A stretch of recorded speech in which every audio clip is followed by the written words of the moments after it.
Hello everyone, today we are going to study what impulse.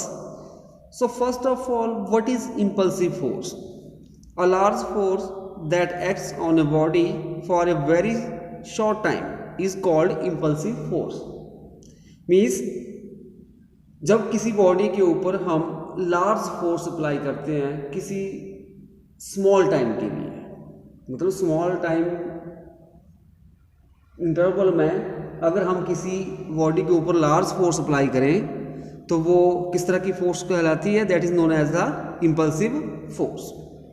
For example हो जाएगा when a football player kick the ball then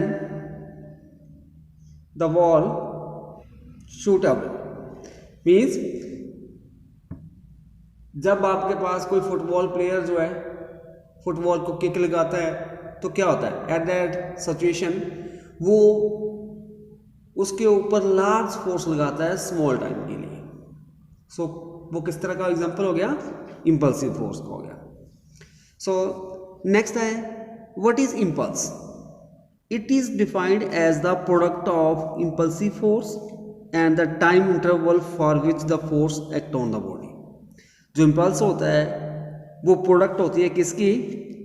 impulsive force and the time interval for which the force act on the body. मतलब वो time interval जिसके दौरान वो जो impulsive force act हुई body के ऊपर, उस टाइम का प्रोडक्ट किसके साथ? इंपल्सिव फोर्स के साथ. तो वो क्या कहलाता है? That is known as the impulse. That is impulse किसके और हो गया? Impulse equal to force multiply time. तो इंपल्स किसके और आ गया? Force multiply time. और जो इंपल्स है उसको हम डिनोट करते हैं, it is denoted by J vector.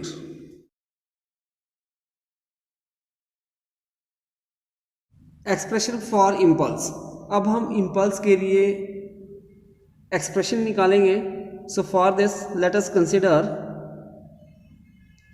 a constant force F vector acting on a body for very short time interval dt. Then impulse is given by, हमने consider कर लिया कि कोई बॉडी जो है उसके ऊपर कांस्टेंट फोर्स एफ एक्ट कर रही है और कितने टाइम के लिए एक्ट कर रही है? dt टाइम के लिए. Then impulse is given by dj vector equal to f vector dot dt.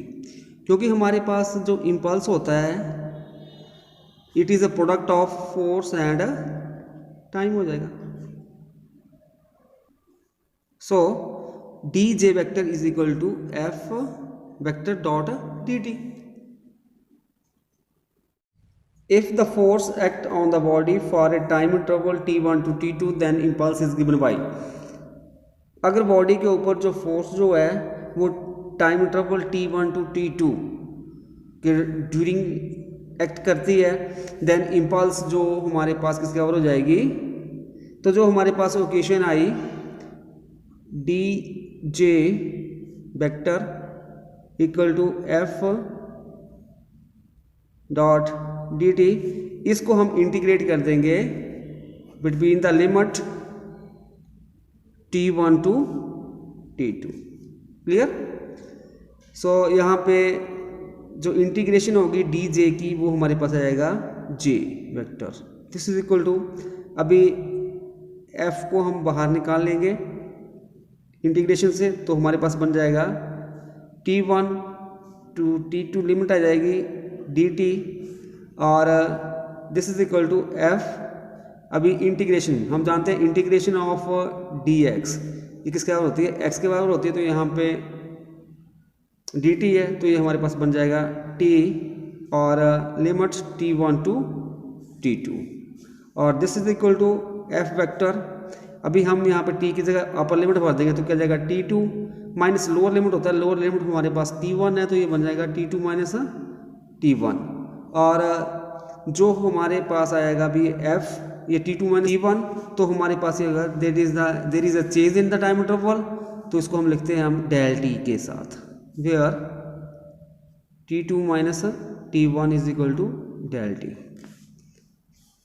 So J is equal to F del t. Thus, impulse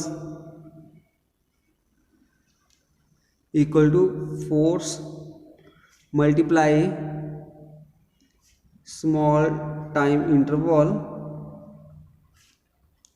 for which force acts on the body। मतलब जो हमारे पास impulse आ गया वो किसका आ गया, force multiply small time interval for which the force act on the body. J vector is equal to F vector del T. अभी इसके बाद जो आपने जो पॉइंट मेन या आपने नोट रखने हैं, जो इम्पल्स होता है, impulse it is a vector quantity. किस तरह की होती है, वेक्टर क्वांटिटी होती है, ठीक है। और यूनिट जो होंगे इसके एसआई सिस्टम में, एसआई यूनिट ऑफ इम्पल्स वो आ जाएगा हमारे पास। देखो it is a product of force and time, force के न्यूटन होंगे, टाइम के सेकंड, तो ये आ गया Newton second. Unit of impulse in terms of fundamental unit में क्या जाएगा हमारे पास, किलोग्राम मीटर सेकंड इनवर्स। ये कौन से हो गए, ये इसके फंडामेंटल यूनिट आ गए इसके, क्लियर। अभी इसका डायमेंशनल फार्मूला,